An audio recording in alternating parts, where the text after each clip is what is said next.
pagi adik-adik. Apa kabarnya hari ini? Doa Kalikia semoga kalian dalam keadaan baik dan sehat ya. Adik-adik, di pagi hari ini kita mau memuji Tuhan, kita mengangkat pujian, kunyanyikan kasih setia Tuhan. Kita nyanyikan sama-sama ya adik-adik.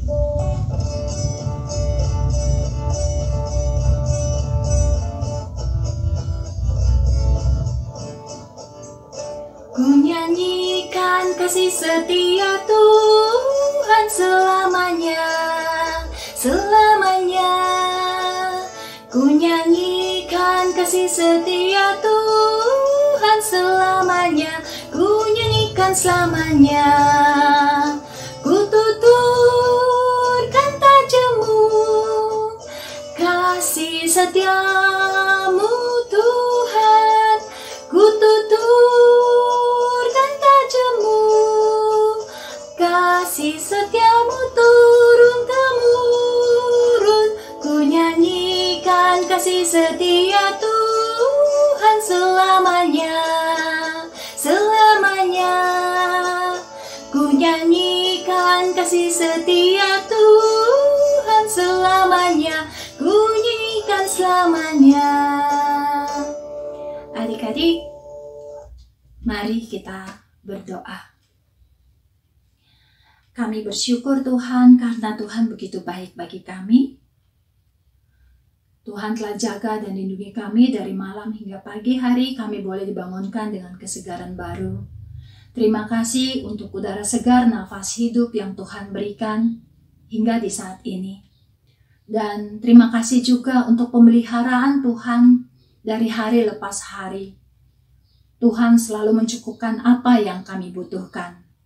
Dan di saat ini Tuhan, kami mau berbakti kepadamu. Kiranya Tuhan mau pimpin kami dengan Roh Kudus-Mu supaya kami boleh mengikuti kebaktian ini dengan baik. Terima kasih Tuhan Yesus, inilah doa kami yang kami naikkan hanya di dalam nama Tuhan Yesus kami berdoa. Amin. Adik-adik, kita mau nyanyikan sekali lagi lagu Tuhan ingin ku dapat memancarkan. Kita nyanyikan sama-sama ya adik-adik.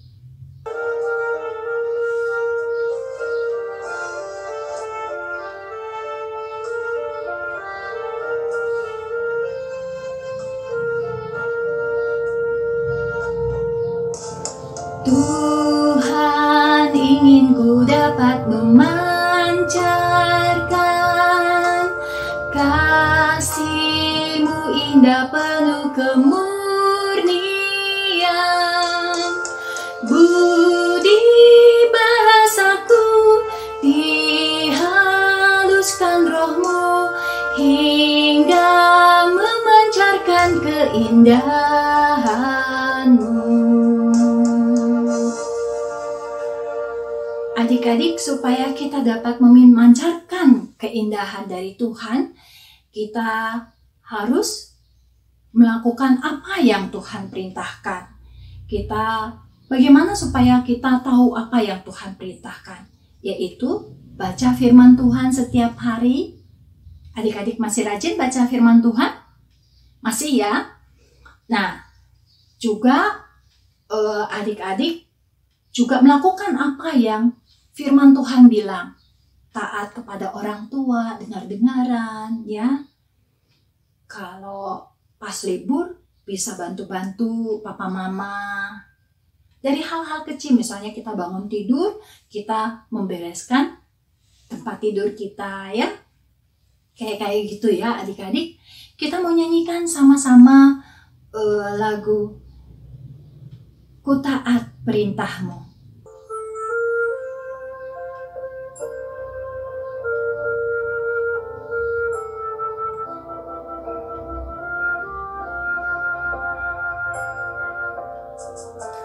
Ku taat perintah-Mu,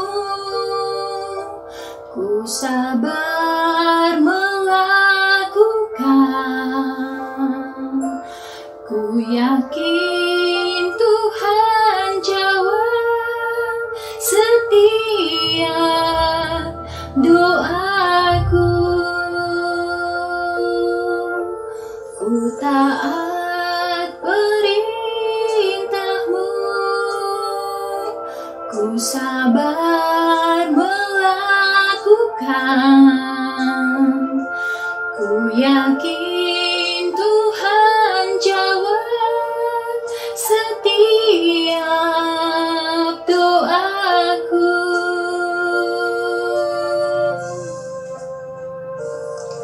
Taat perintah-Mu Tuhan, pegang setiap firman Tuhan, jadi selalu kehendak-Mu Kau nyatakan kemuliaan-Mu.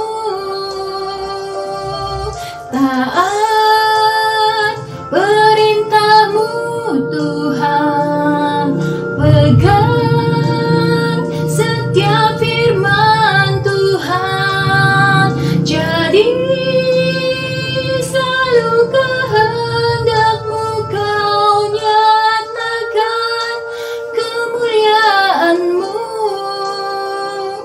bagiku.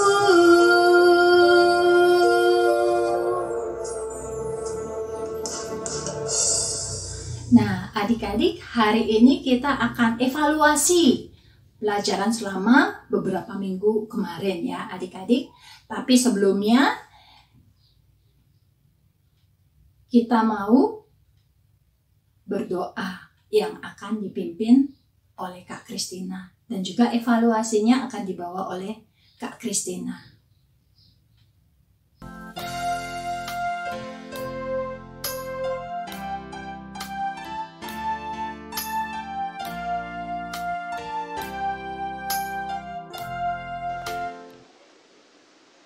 Adik-adik, mari sebelum kita membaca dan merenungkan firman Tuhan, kita berdoa. Bapa, kami bersyukur ketika Engkau terus pelihara kami, sehingga kami dalam keadaan yang baik dan sehat. Kami bersyukur kami masih bisa untuk mengikuti sekolah minggu. Dan kami bersyukur ketika kami akan membaca dan merenungkan firman-Mu. Ya Roh Kudus, tolong kami, supaya kami mengerti akan firman Tuhan yang disampaikan. Dan firman Tuhan boleh mengajar kami untuk terus berjuang menjadi anak yang taat.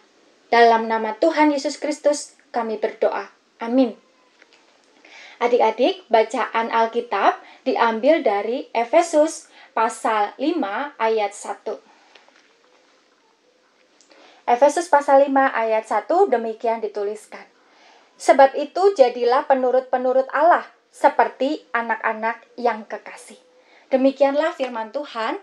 Berbahagialah setiap kita yang membaca, merenungkan, dan melakukan dalam hidup keseharian kita. Haleluya. Adik-adik yang dikasihi Tuhan, selama 1 semester kita telah merenungkan firman Tuhan dengan tema besar taat. Apakah kalian sudah menjadi anak yang semakin taat? Kak Kristina berharap kalian sudah semakin taat ya. Bagaimana pengalaman kalian belajar menjadi anak yang taat? Kadang gampang Kak, tapi kadang juga susah. Ya, Kak Kristina bisa mengerti apa yang kalian rasakan. Hari ini Kak Kristina akan mengingatkan lagi pengajaran-pengajaran yang lalu, supaya adik-adik makin yakin untuk terus berjuang menjadi anak yang taat. Adik-adik, apa itu arti taat? Dalam Kamus Besar Bahasa Indonesia, kata taat berarti patuh, setia, saleh.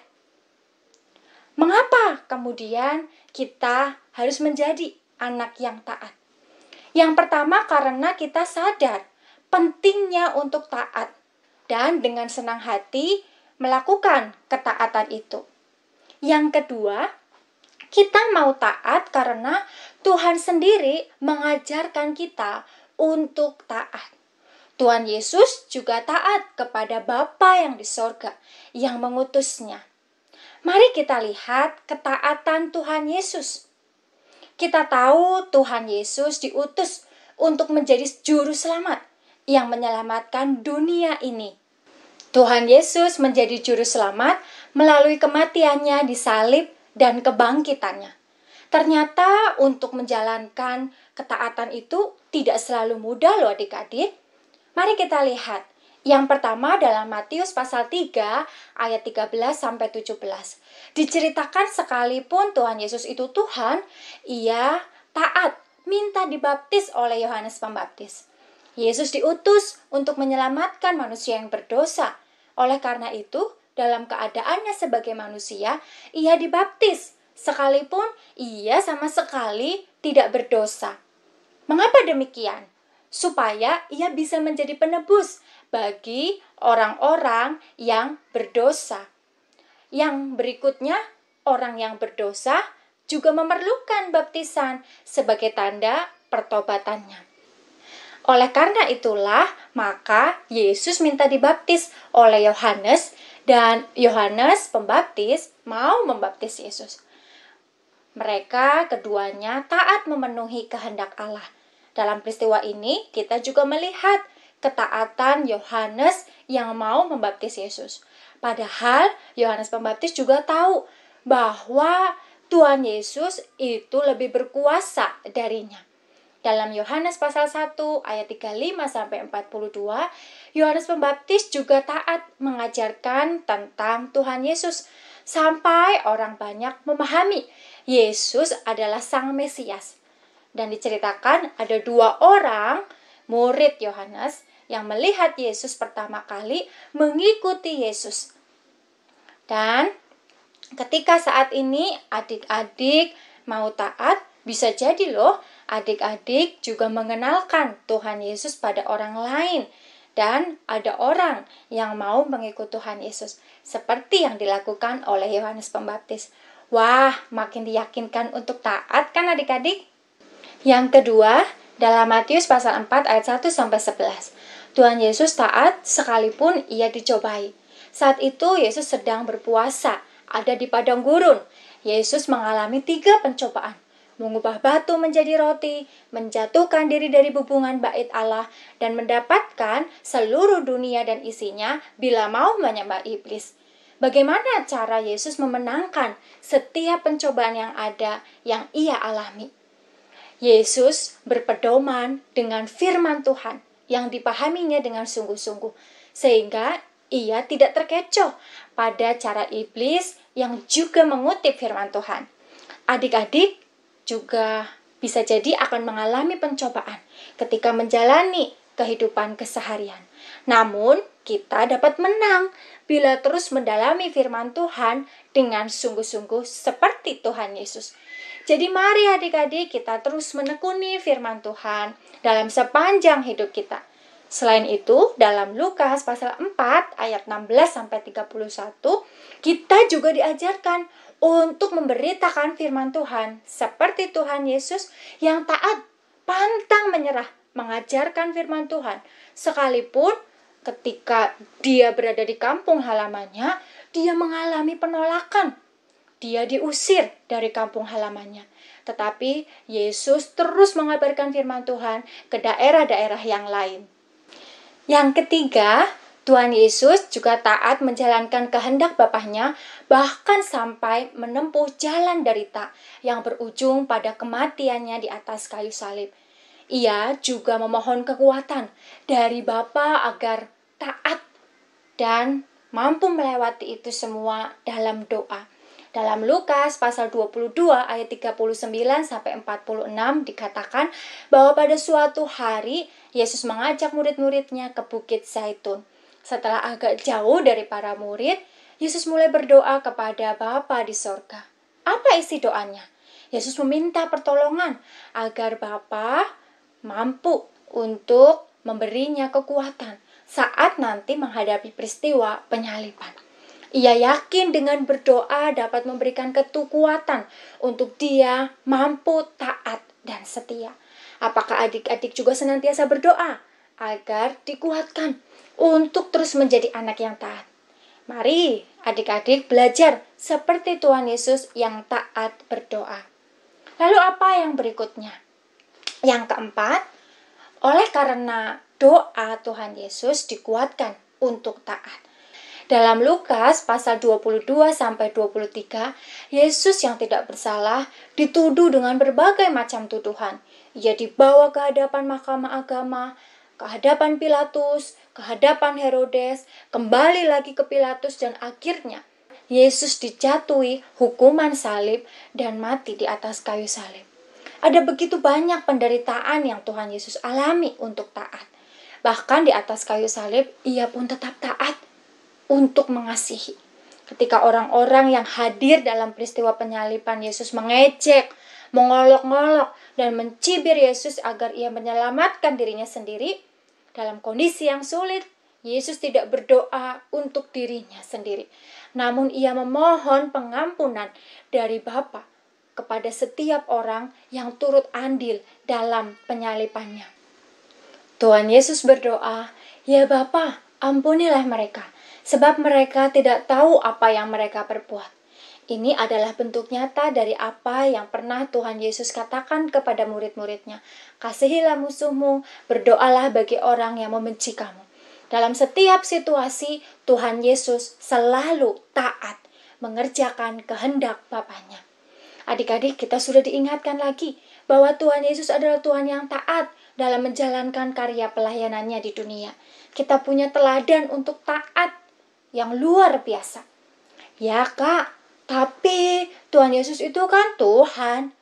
Ya betul adik-adik, Ia adalah Tuhan, tapi Ia juga manusia. Ia mampu taat. Adik-adik, di Alkitab juga ada tokoh-tokoh yang taat. Tadi sudah kakak sebutkan, seperti di awal ada Yohanes Pembaptis yang taat. Lalu siapa lagi ya?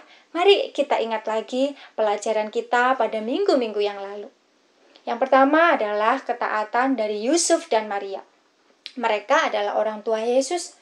Pastilah Yusuf dan Maria sebagai orang tua Yesus juga selalu mengajarkan Yesus untuk taat. Yusuf dan Maria taat pada peraturan yang ada di sekitarnya. Dalam Lukas pasal 2 ayat 21-24 dan 39-40 dikatakan bahwa Yusuf dan Maria sebagai penganut Yahudi harus taat pada aturan keagamaan. Mereka harus menyunatkan Yesus saat umur 8 hari, dan perjalanan yang ditempuh menuju bait Allah tidaklah mudah. Harus memberikan jumlah korban persembahan. Akan tetapi, Yusuf dan Maria bersedia melakukan aturan keagamaan dengan taat, meskipun ada tantangan yang dihadapi. Nah, adik-adik, apakah adik-adik juga taat pada aturan yang ada, baik di rumah, di sekolah, di gereja, dan di lingkungan? Bagus, mari terus adik-adik selalu taat pada peraturan, karena itu mendatangkan kebaikan untuk adik-adik dan juga orang-orang di sekitar. Yang kedua, ketaatan Stefanus. Adik-adik ingat, dia adalah salah satu diakon yang dipilih untuk membantu pelayanan para rasul. Dalam Kisah Para Rasul 6 ayat 1-7 diceritakan bahwa jemaat pada saat itu semakin bertambah, tetapi rasul-rasul yang melayani terbatas jumlahnya, sehingga pelayanan tidak maksimal dan tidak fokus. Para rasul meminta untuk memilih 7 orang yang akan diangkat menjadi diakon atau pelayanan meja, yaitu membagikan pakaian, membagikan makanan, dan lain sebagainya. Ketujuh orang yang dipilih adalah Stefanus, Filipus, Prokorus, Nikanor, Timon, Parmenas, dan Nikolaus. Dengan begitu, para rasul dapat fokus dalam menyampaikan firman Tuhan. Dan firman Tuhan semakin tersebar. Jumlah murid di Yerusalem makin bertambah banyak. Adik-adik, apakah kalian juga sudah taat melakukan tugas masing-masing? Misalnya saat sekolah minggu di gereja, ketika masih tatap muka, apakah adik-adik juga taat pada tugas yang dibagikan oleh guru sekolah minggu? Biasanya ada yang tugas doa buka, ada juga yang doa sebelum firman, ada yang bertugas mengadarkan kantong persembahan, ada yang doa persembahan, ada yang doa tutup. Nah, mari taat melakukan tugas masing-masing, sehingga setiap bagian pelayanan dapat diselesaikan dengan baik. Begitu juga ketika di rumah, di sekolah, dan di berbagai tempat. Taat melakukan tugas masing-masing. Dan bukan hanya itu, mari kita juga belajar seperti Stefanus yang taat melakukan tugasnya sampai akhir hayatnya. Dalam Kisah Para Rasul pasal 6 ayat 8-15, juga ayat pasal 7 ayat 54-60, dan pasal 6 ayat 8 sampai pasal 7 ayat 1, di sana dikatakan bahwa Stefanus makin penuh dengan karunia dan kuasa, mengadakan mujizat-mujizat di antara orang banyak. Beberapa orang menjadi tidak suka pada Stefanus. Lalu mereka menghasut beberapa orang untuk memberikan kesaksian palsu tentang Stefanus. Stefanus ditangkap, diseret, dan dibawa ke hadapan mahkamah agama. Ada saksi-saksi palsu yang disiapkan. Stefanus kemudian diseret keluar kota, dilempari dengan batu. Akan tetapi Stefanus tidak membalas itu semua. Ia justru berdoa, "Ya Tuhan Yesus, terimalah rohku." Sambil berlutut, ia berseru dengan suara nyaring, "Tuhan, janganlah tanggungkan dosa ini kepada mereka." Dan dengan perkataan itu kemudian meninggallah Stefanus. Stefanus tetap taat untuk mengabarkan firman Tuhan, mengerjakan tugasnya sampai akhir hidupnya. Dan ada juga ketaatan Ananias yang berbuahkan suatu hal yang sangat indah dan manis. Kisah Para Rasul 9 ayat 1-18 dikatakan, Tuhan berfirman kepada seorang murid di Damsyik, yaitu Ananias. Ananias diminta pergi untuk menjumpai Saulus. Ananias tahu bahwa Saulus adalah orang yang menganiaya murid-murid Tuhan Yesus. Akan tetapi Tuhan meyakinkan bahwa Saulus akan menjadi pemberita firman Tuhan. Oleh karena itu, Ananias mau taat melakukan perintah Tuhan. Ia menjumpai Saulus dan mendoakan Saulus. Oleh karena ketaatan Ananias, Saulus bertobat, mau dibaptis, menjadi percaya pada Yesus, dan mengabarkan tentang Yesus. Itulah buah ketaatan. Wah, kita sudah diingatkan banyak hal tentang taat. Arti taat, mengapa harus taat, teladan ketaatan dari Tuhan Yesus, dan juga dari tokoh-tokoh Alkitab yang luar biasa. Ketaatan mereka adalah hadiah terbaik untuk Allah. Mari adik-adik kita juga mau terus berjuang menjadi anak-anak yang taat. Ketaatan adalah hadiah terbaik kita juga untuk Tuhan. Obedience, our best gift to God. Tuhan adalah teladan untuk taat. Tuhan memberikan banyak teladan ketaatan dalam diri para pengikutnya. Seringkali manusia senang dengan segala hadiah, akan tetapi Tuhan senang dengan hati yang taat. Tuhan menghendaki kita untuk taat dengan sungguh-sungguh, menjadikan ketaatan sebagai hadiah terbaik dari kita untuk Tuhan. Dan itulah yang membuat hidup kita berkenan di hadapan Tuhan dan mendatangkan sukacita bagi Tuhan dan juga sesama.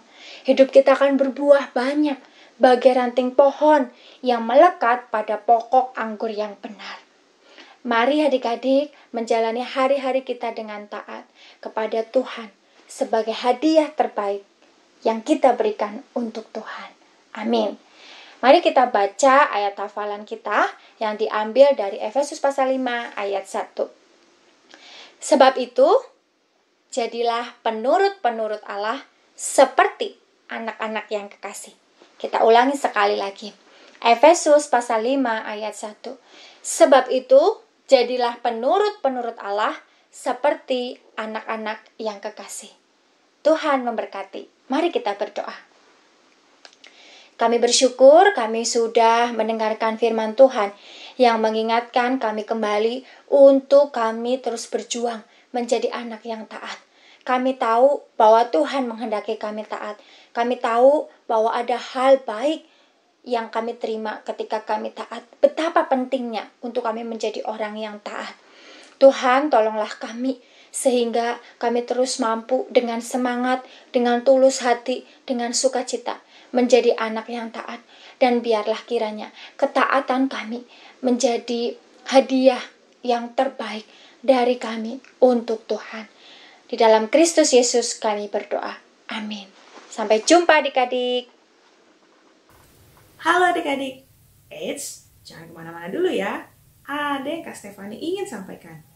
Bagi adik-adik yang selama ini sudah belajar pelajaran sekolah dari rumah, pasti sudah menerima hasil evaluasi belajar atau rapot, atau sudah lulus SD bagi adik-adik kelas 6. Selamat ya adik-adik, karena sudah naik kelas dan sudah lulus SD. Di sekolah minggu, adik-adik semua juga akan naik kelas.